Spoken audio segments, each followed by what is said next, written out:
Hey guys, welcome to another episode of the Washington State Legislative Internship Program History Podcast.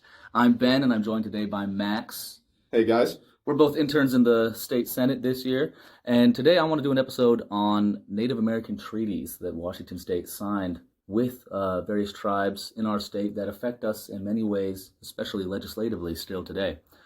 Now, Max, tell me, how much do you know about Native treaties before we even start? Like, what's the background that you know? Honestly, not too much. It's a topic I'm very interested to learn about here today. That's good. I got a lot to tell you. Now, I do want to start with a little background first on just natives in the area. Now, we don't know many specifics about the histories of the native peoples that lived in what we now call Washington today. I mean, simply because, there's not a lot of written records in the region, and we only started collecting stuff, or European records were only started to be made when Europeans showed up. We do know, though, that before Europeans arrived for thousands of years, peoples on the coast, they hunted, built, fished, warred for thousands of years, and people farther inland did the same thing. Now, the first European to find the Strait of Juan de Fuca, which is the defining geographic landmark of the area, was an English ship captain named Charles William Barclay. He gave it its name, Juan de Fuca, in 1787. And European exploration continued by both Spaniards and Brits after 1787. Eventually, in the 1790s, George Vancouver led a huge expedition. Obviously, we got a large city in British.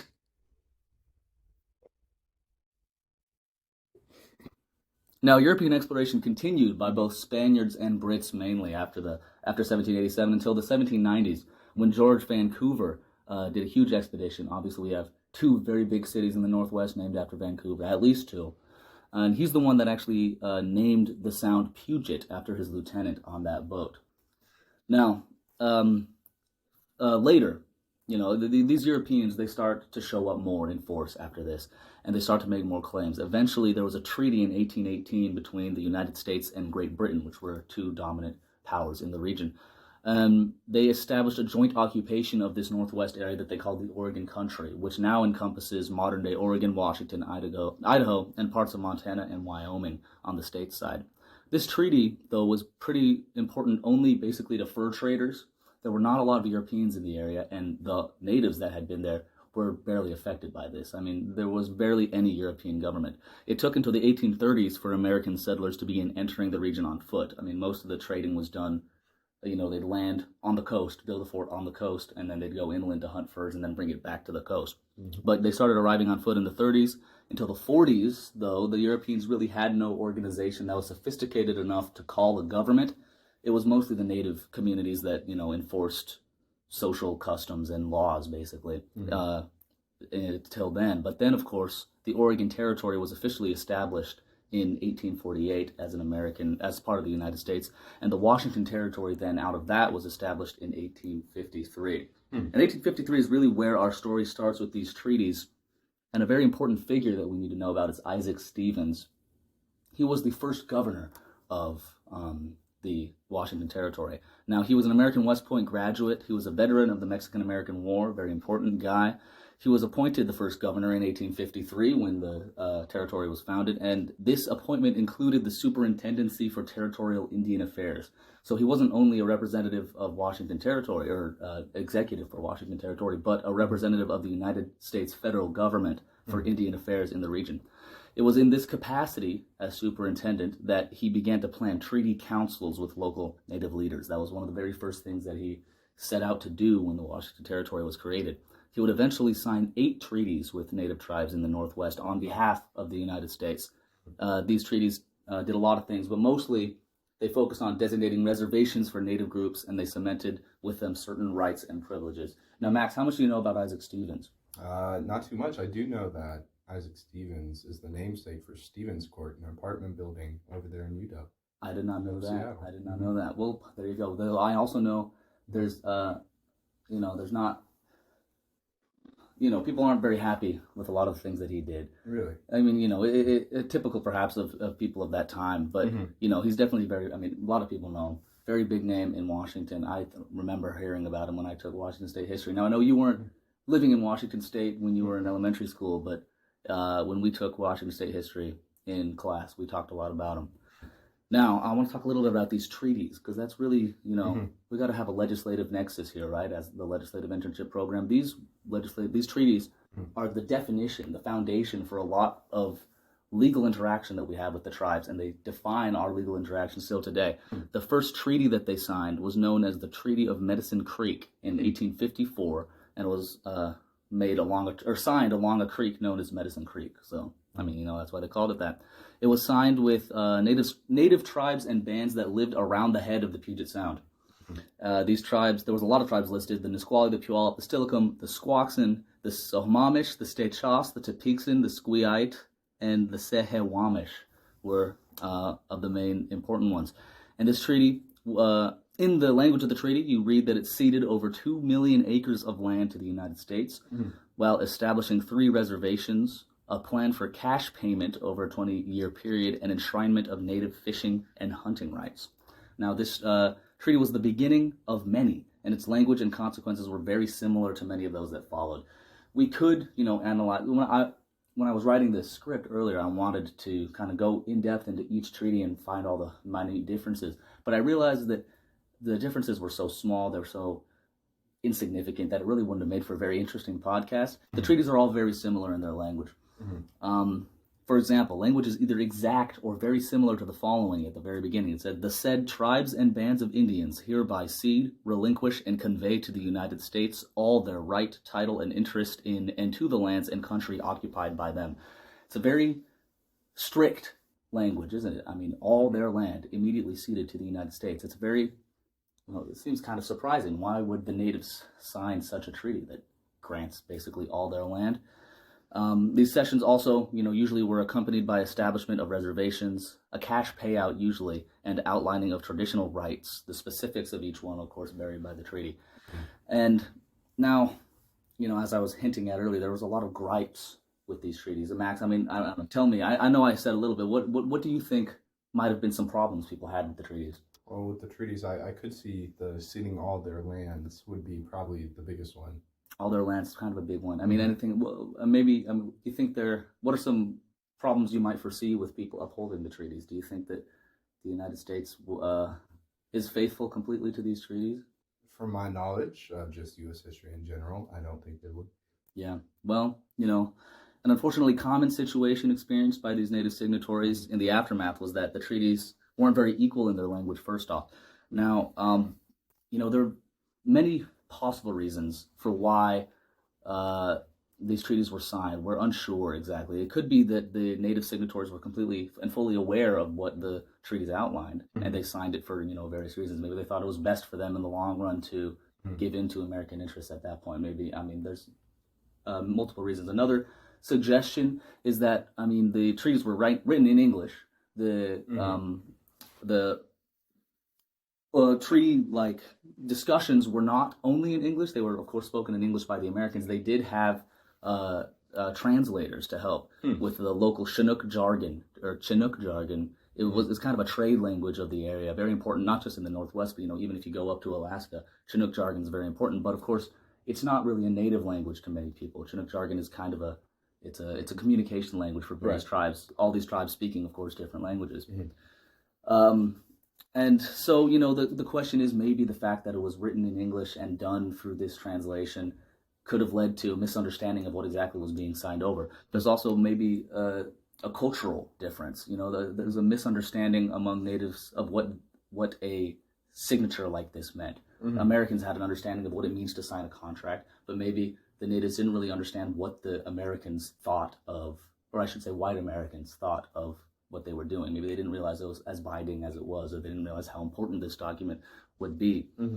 Now, if we get really into the specifics of the treaties, some of the gripes they had was that many of the prescribed reservations were on rough terrain of poor quality or far from vital resources. The reservations were not the best land, really. Another gripe was that the cash payouts, while definitely large amounts, were often far from a fair assessment for the true value of the land to white settlers.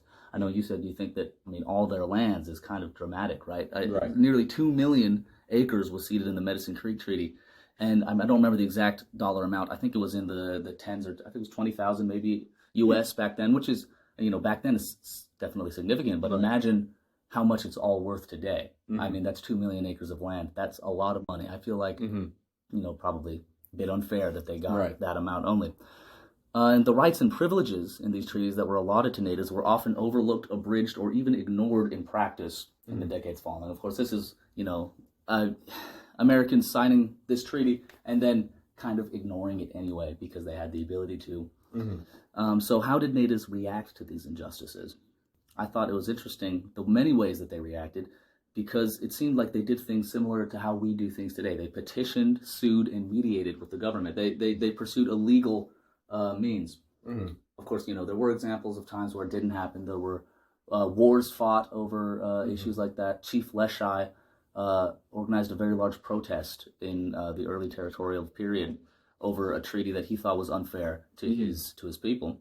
And he was arrested for it and then executed eventually after being found guilty. But there were also, especially in the modern era, we take a step back from history, we step into the modern era. Max, do you know of any examples of, disagreements over native tribes? Have you heard anything maybe in this session or just in general? See, in this session in particular, I do not. But in Washington, I do know of an instance where I believe it was in the 70s. There's an issue over U.S. military for it, the natives. Oh, wow, really? They protested over it. Interesting. Yeah, definitely. The native tribes have continued to exist here for a long time, and they've continued to exercise their rights as tribes and their rights outlined in these treaties. One example that I know of, a pretty significant example of natives mediating with the government, was in late 2000. The Washington Department of Fish and Wildlife, which was represented by the state attorney general, remediated this Medicine Creek Treaty that we were talking about with the 4 nations outlined within it. Right. It's a bit confusing, the differences between nation, tribe, etc. But the main nations, the Puyallup, Nisqually, the Muckleshoot, and then the natives of Squaxin Island, they remediated. We looked back at the treaty, and a mediation is a legal process. It's you have disagreements or misunderstandings about certain legal texts, and you try and re-understand it again. Now, they did this mediation because they thought it was necessary to determine what the parties meant by the treaty terms. They did not exactly understand where the southern boundary of the cession, I talked about the 2 million acres that were ceded. The southern boundary is a bit vague when you read the language. And so they thought it was necessary to determine what they actually meant. They did this by reading it in light of the common notions of the day and the assumptions of those who drafted them. This is a common theme that we see with reanalyzations of treaties in the modern era. We try and understand what they meant when they write it. This is not just treaties. This is, for all kinds of legal documents, trying to find out what the writers meant when they wrote it, because that's what we want to know. What did they agree to? What did they mean when they agreed to it? The Stevens Treaties, for example, say that the tribes have a right to fish and a privilege to hunt. They say these 2 different words. Now, especially in modern legal contexts, there's a distinction between right and privilege. They mean different things. They have different legal definitions. But state and federal courts today have determined that the terms should be construed as equivalent in the context of Indian treaties. Back then, it was just a distinction they didn't seem to be making. It seems right and privilege to fish, it means the same thing. That's just one small example, but that's something, there's many such examples like that in this remediation. You have to find out what did they really mean. It's not written in the same way we would write it today. They came to a decision in this mediation in June 2001, and the Department of Fish and Wildlife adopted the interpretation into Washington Administrative Code as an interim guideline for resource management and enforcement purposes. So they were able to decide where the southern boundary was, and then the Department of Fish and Wildlife was able to decide how they were going to, administer their regulations, administer their resource management, and enforce their laws. Because, you need to know if they have a right to fish and hunt, you want to know where they have a right to fish and hunt. You want to know when they have a right to fish and hunt. A second one, a very common one. Have you heard of the Bolt decision, Max? The Bolt decision. The Bolt decision. It was a big decision here. Well, good thing I'm talking about it right now. There was a judicial decision in the late 1900s, a little before this one, that it's set a big precedent, and it's talked about a lot, not just in Washington, but in the country. So many of these treaties, of course, defend native fishing rights. And this is a protection which wasn't really often violated until the early 1900s, when whites began to participate in the industry more on a larger scale, and then the legislature began to introduce restrictions. So, this makes sense. As the industry grows, as people start fishing more and more on a huge scale even, to start, and especially as industrialization continues in the 1900s, the legislature needed to, or felt that they should regulate the practice, and so they regulated the economy. It makes sense. You don't want to overfish and things like this. Of course, there were then many decisions on cases of natives being punished for exercising their treaty right. So, there's restrictions on when you can fish. You have to have a fishing license. I don't know specifically about back then, but I know today you can only catch a certain number of fish. In certain places, you have to catch and release. You can't keep. You can only catch a certain size of fish. You can't catch fish that are too large or too small, because you want to maintain the local fish population. You don't want to, Right. demolish it, destroy it. Mm-hmm. But natives that were doing this were being arrested for it, even though they, in their understanding of the treaty, were just exercising their treaty rights that their ancestors had signed for them. It took, it then, of course, took until 1973 for United States v. State of Washington to begin, which was a big, the United States sued the state of Washington for seemingly these violations of treaty rights. They did it on behalf of various tribes just in Washington all over. It was a big case. I mean, the state argued that the treaties, in the state, in their defense, the state of Washington argued that the treaties only granted an equal right to fish, a right subject to the same regulations as others. That was their defense. They argued that the Equal Protection Clause of the 14th Amendment should be applied to race and not treaty status. So they were saying that they were regulating the fishing industry equally among everybody that participated. Of course, the tribes argued that the state could not regulate the right to take fish at treaty locations, no matter the reason. If you're reading the language of they said, you read the language of the treaty, there is no regulation. They have a right. And so, of course, we need a judicial decision on this. Bolt, which was the judge that handed down this decision, did it in 1974, and he did it in favor of the tribes, which was a very big deal. This it wasn't happening a lot back then, as you might imagine. He said, I quote, "The right of taking fish at all usual and accustomed grounds and stations is further secured to said Indians in common with all citizens of the territory," which is basically saying, their right of taking fish is just as important as the rights of everybody else to take fish, but, still special. 50%, he said, of the salmon catch belonged to natives. This is a very, big deal. He said 50% belonged to others, 50% belonged to natives. That's how he interpreted the spirit of the treaty when he read it. He also expanded rights in his ruling by making the tribes co-managers of the state's fisheries. He understood that as 50% owners of the fish, they should also maybe be 50% owners of the state's fisheries. And these are places where, the fish are processed, places where they're hatcheries, where fish are grown to, we have artificial hatcheries, basically, to make sure fish populations are not endangered. We try and support the fish population. Mm-hmm. Now, this was an incredibly unpopular decision in some circles, Max, especially in non-native commercial and sport fishermen circles, as you might understand. Those people were, they felt, I suppose, that they were being held to a different standard. Of course, this is what the treaty is. The treaty was written to hold them to a different standard. At one point, even an effigy of Bolt was hung outside of the courthouse in Tacoma where it happened. Now, I didn't know about that. That seems a bit dramatic. But of course, it was a big deal to a lot of people. Mm-hmm. And then it impacted a lot of lives. Impacted a lot of lives, definitely. Fishing, it's a big industry in Washington. Definitely one of the hugest in our state. This decision then was indirectly affirmed by the U.S. Supreme Court in 1979 in their finding on Washington v. Washington State Commercial Passenger Fishing Vessel Association. Mm-hmm. This is precedent that has been upheld. There's a reason I'm talking about it today. Mm-hmm. The Supreme Court of the United States even has continued to uphold it, similar ideas on these treaties. Now, I kind of want to bring us to a bit of conclusion here, Max. What do you take away from all this? How do you see the treaties? How do you view them now? Well, I guess before, reading about these treaties in history textbooks, they seem so definitive. They seemed at an end, but now I'm learning that they're re-talked about even up until the early 2000s, which is something that's interesting to me because it makes these signatures not as definitive. It makes it, kind of aloof. Yeah, it could change. It could change. It's living legal documents. They're being renegotiated even today, even in the 2000s. I think that's a very big deal. I think it's a huge deal. Yeah, we've seen how important, of course, these treaties are for modern native rights. Mm-hmm. When they're the basis of their modern rights. When they people were being arrested for fishing, they said, "Well, look at the treaty. The treaty is the founding legal document of their excuse. I shouldn't say excuse. Their their reason for being, why they should be allowed to exercise their right. Right. Of course, the origins are foggy.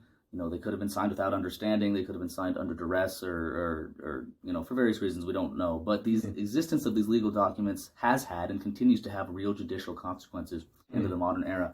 And I think, like what you were touching on, how they can change, how they're fluid. I think it's important to remember that when the U.S. government signed these tribes, signed these treaties, they treated tribes as recognizable foreign entities. They were sovereign, non-American entities. They were separate governments, separate nations. I feel like when we discuss, we often forget the unique rights and privileges that these tribes have, really as sovereign signatories of agreements with the United States government. Like a reservation, they have many, many, many agreements with the United States. They operate, very similarly. We let roads run through them, and we have, many of us speak, natives continue to speak English, and there's many reasons that you might not even realize you're driving through a reservation. Right. But legally, if we look at the agreements we have, these treaties, these are separate. These are sovereign nations being reserved an area, sovereign nations being reserved a country, even. So yeah. If there's one thing I want people to take away from this podcast, it's that legislation matters. Right. Words matter, and these treaties matter. They continue to matter. It matters enough that people need to argue about what exactly they mean. It matters enough that people need to redecide what they mean. It matters enough that judges need to hand down decisions to that affect states full of people. These treaties matter, right. And they matter to legislation. They matter to interns in the legislative internship program. They matter to legislators today. They will continue to matter. So, Max, thank you for talking with me today. Well, thank you for having me. It was very interesting subject to learn. Yeah, of course. I'm happy to do it. And thank you guys for listening to the podcast. Hope you have a good one. Bye-bye.